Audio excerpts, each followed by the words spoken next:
नमस्कार। आज हम एक बहुत ही एक दिलचस्प और गहरी विचार पे बात करेंगे। नमस्ते। हाँ, एक ऐसा विचार जो दुनिया की अलग-अलग आध्यात्मिक परंपराओं में बार-बार सामने आता है। और जो बात इसे और भी गहरा बनाती है वो ये है कि ये सिर्फ दार्शनिकों के लिए नहीं है। बिल्कुल नहीं, ये तो हर इंसान के रोजमर्रा के अनुभव से जुड़ा हुआ है। बिल्कुल। ये विचार हमारे होने के, आप कह सकते हैं, दो पहलुओं के बारे में है। एक हमारा शरीर और दूसरी हमारी चेतना। और कमाल की बात यह है कि इन परंपराओं में ये बार-बार कहा गया है कि इन दोनों में से हम अपनी पहचान किससे जोड़ते हैं। हाँ। वही तय करता है कि हम बंधन में रहेंगे या आजादी महसूस करेंगे। तो आज इसी गुत्थी को सुलझाने के लिए हम इस्लाम, ईसाई धर्म, बौद्ध धर्म और हिंदू धर्म की कुछ शिक्षाओं पर एक गहरी नजर डालेंगे। हाँ, और हमारा मकसद सिर्फ ये देखना नहीं है कि इनमें क्या समानताएं हैं, नहीं। बल्कि ये समझना है कि हजारों साल और मीलों की दूरी के बावजूद इंसान एक ही जैसे नतीजे पर बार-बार क्यों पहुंचा। ये हमारे इंसान होने के बारे में क्या बताता है। तो चलिए इस पहेली को खोलना शुरू करते हैं। शुरुआत करते हैं इस्लाम की एक आयत से। ठीक है। सूरा अल हदीद में कहा गया है कि ये दुनियावी जीवन तो बस एक खेल, तमाशा और दिखावा है। अब जब मैं ये पहली बार पढ़ता हूं तो थोड़ा अजीब लगता है। हाँ, लग सकता है। क्या इसका मतलब ये है कि हमारी जिम्मेदारियां, हमारे रिश्ते, सब कुछ बेमानी है?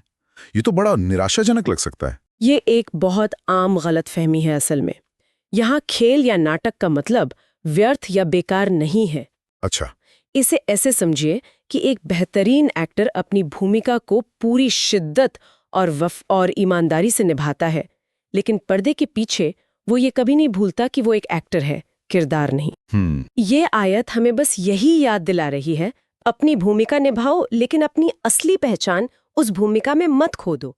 मुश्किल तो तब होती है जब एक्टर किरदार को ही सच मान लेता है। अच्छा, तो ये तो नजरिया ही बदल देता है। मतलब दुनिया को गंभीरता से लेना है पर खुद को उतनी गंभीरता से नहीं। बिल्कुल। और ये बात मुझे सीधी अष्टावक्र गीता की एक पंक्ति से जोड़ती है। हाँ, जहां कहा गया है, अगर तुम खुद को शरीर मानते हो तो तुम बंधन में हो। ये तो बहुत सीधी और चुभने वाली बात है। कोई लाग लपेट नहीं। बिल्कुल। कुरान कह रहा है कि दुनिया एक मंच है और अष्टावक्र गीता कह रही है कि उस मंच के एक किरदार यानी इस शरीर को खुद की पूरी पहचान मान लेना। वही बंधन है। हाँ, वही वो जेल है जिसमें हम कैद हैं। ये एक ऐसी जेल है जिसकी दीवारें दिखाई नहीं देती। क्यों? क्योंकि वो हमारे अपने ही विश्वास से बनी है। मैं ये शरीर हूँ, ये विश्वास ही वो दीवार है। और ये बंधन वाली बात मुझे ईसाई धर्म की एक शिक्षा की याद दिलाती है। रोमियो के लेख में भी कुछ इसी तरह के एक द्वंद्व की बात की गई है ना? हाँ, शरीर और आत्मा के बीच वहां भी यही विचार है। क्या है वो? रोमियो 8:5-6 में कहा गया है, जो शरीर के अनुसार जीते हैं उनका मन शरीर की बातों में लगा रहता है, लेकिन जो आत्मा के अनुसार जीते हैं उनका मन आत्मा की बातों में लगा रहता है। यहाँ शरीर और आत्मा को दो अलग-अलग ऑपरेटिंग सिस्टम्स की तरह बताया गया है।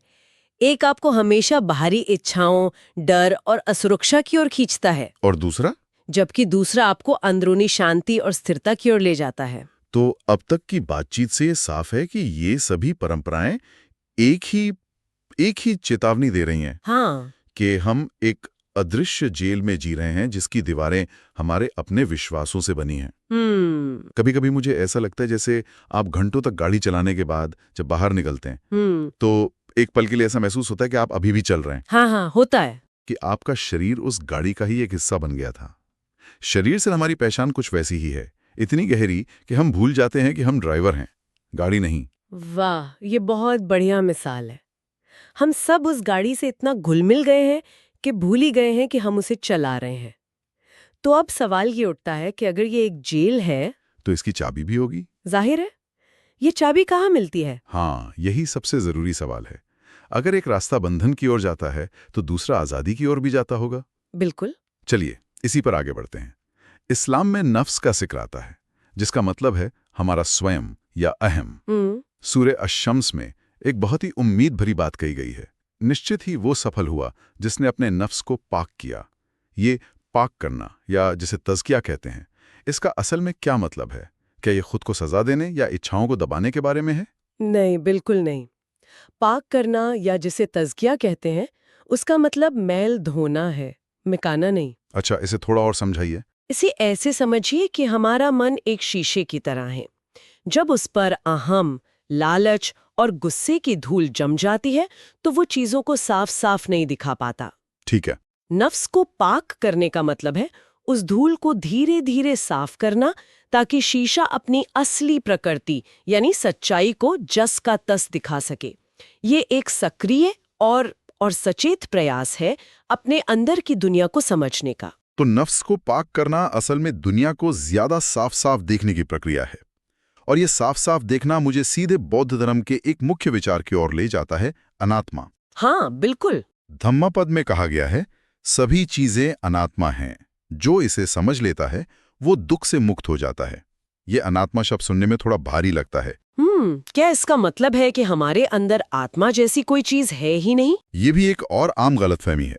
अनात्मा का मतलब आत्मा का न होना नहीं है, बल्कि स्थायी आत्मा का न होना है। स्थायी आत्मा? हाँ, इसे समझने का सबसे अच्छा तरीका एक नदी का उदाहरण है।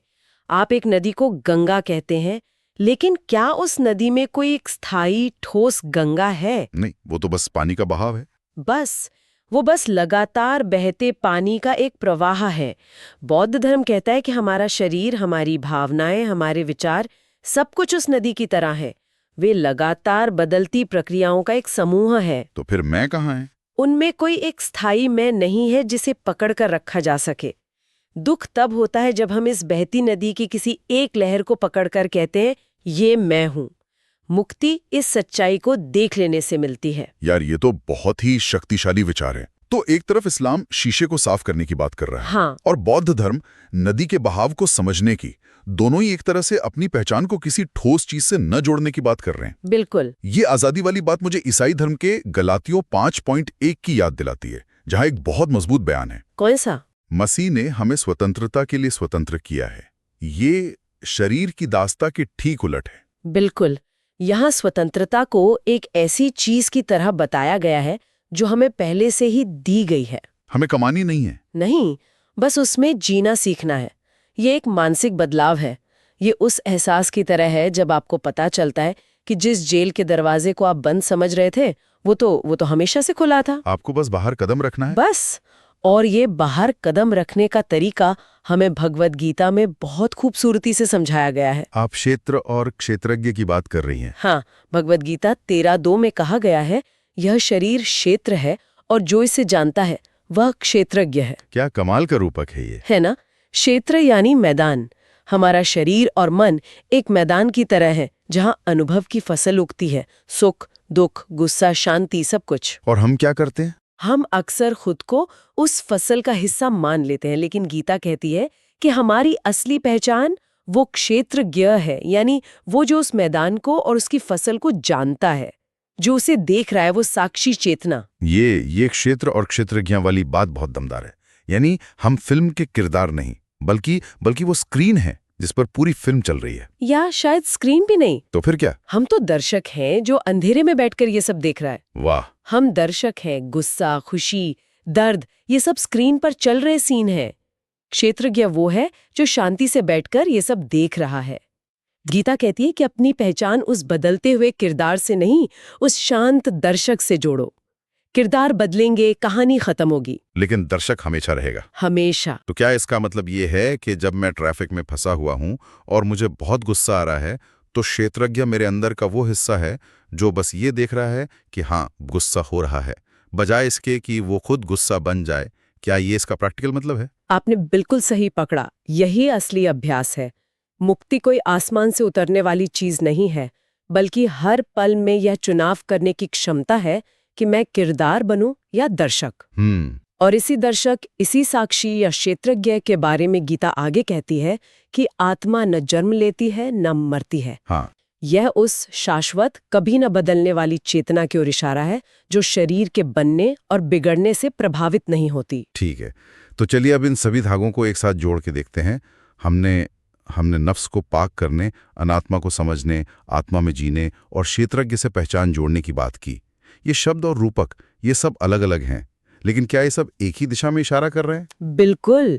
इन सभी में एक पैटर्न साफ नजर आता है। कैसा पैटर्न? हर परंपरा हमारे सामने 2 रास्ते रखती है। पहला रास्ता शरीर, अहम या अपनी बाहरी पहचान से जुड़ा है। यह रास्ता हमें सीमा, भ्रम, दुख और बंधन की ओर ले जाता है। और इसकी कोई वजह भी है मनोवैज्ञानिक स्तर पर? हाँ है। ऐसा इसलिए है क्योंकि शरीर नाशवान है। ये बीमार होता है, बूढ़ा होता है और एक दिन खत्म हो जाता है। अगर हमारी पूरी पहचान इसी पर टिकी है तो डर और दुख तो होना ही है। सही बात है। और दूसरा रास्ता चेतना, आत्मा या उस साक्षी से अपनी पहचान जोड़ने का है। ये रास्ता हमें सफलता, स्वतंत्रता, निर्वाण या मुक्ति की ओर ले जाता है। क्यों? ऐसा इसलिए क्योंकि ये हमारी पहचान को एक ऐसी चीज से जोड़ता है जो स्थायी है, जो इन सब बदलावों से परे है। देखा जाए तो ये डर से आजादी का एक मनोवैज्ञानिक नुस्खा है। तो भाषा और कहानियां अलग होने के बावजूद सबका इशारा एक ही तरफ है। सबके अंदर का जो ढांचा है, जो कोर स्ट्रक्चर है, वो बिल्कुल एक जैसा है। तो ये शरीर या दुनिया को नकारने के बारे में नहीं है, जैसा कि अक्सर मान लिया जाता है। नहीं, बिल्कुल नहीं। ये तो बस अपना मुख्यालय बदलने जैसा है। अपनी पहचान का केंद्र बिंदु, अपनी मैं की भावना को इस नाजुक और अस्थायी शरीर से हटाकर उस स्थिर और स्थायी चेतना में स्थापित करना है। आपने इसे बहुत अच्छे से सार में बांध दिया। शरीर एक अद्भुत साधन है, एक गाड़ी है। ये सभी परंपराएं बस हमें ये याद दिला रही हैं कि गाड़ी को ड्राइवर समझने की गलती मत करो। अपनी भूमिका पूरी तरह से निभाओ, लेकिन ये याद रखो कि तुम उस भूमिका से कहीं ज्यादा बड़े हो। तो आज हमने 4 अलग-अलग रास्तों पर चलकर देखा और पाया कि वे सभी एक ही मंजिल पर पहुंचते हैं। एक गहरी और आश्चर्यजनक समानता यह है कि हमारी असली पहचान शायद वो रूप नहीं है जिसे हम आईने में देखते हैं, बल्कि वो जागरूकता है जो उस रूप का अनुभव कर रही है। और ये सिर्फ एक किताबी या बौद्धिक विचार नहीं है। नहीं, इसे इन सभी परंपराओं में इंसान के सबसे बड़े दुख यानी डर से मुक्ति पाने के एक व्यावहारिक और केंद्रीय सिद्धांत के रूप में पेश किया गया है। ये जीवन को देखने का और उससे भी ज्यादा जीवन को जीने का एक पूरी तरह से अलग तरीका पेश करता है। इन सभी परंपराओं में बार बार आने वाला ये संदेश हमें यही बताता है कि शायद इंसान की सबसे बड़ी यात्रा बाहर की दुनिया की खोज में नहीं, बल्कि भीतर की यात्रा में है। उस शांत साक्षी या देखने वाले के स्वभाव को खोजने की, जो हर अनुभव के पीछे हमेशा मौजूद रहता है।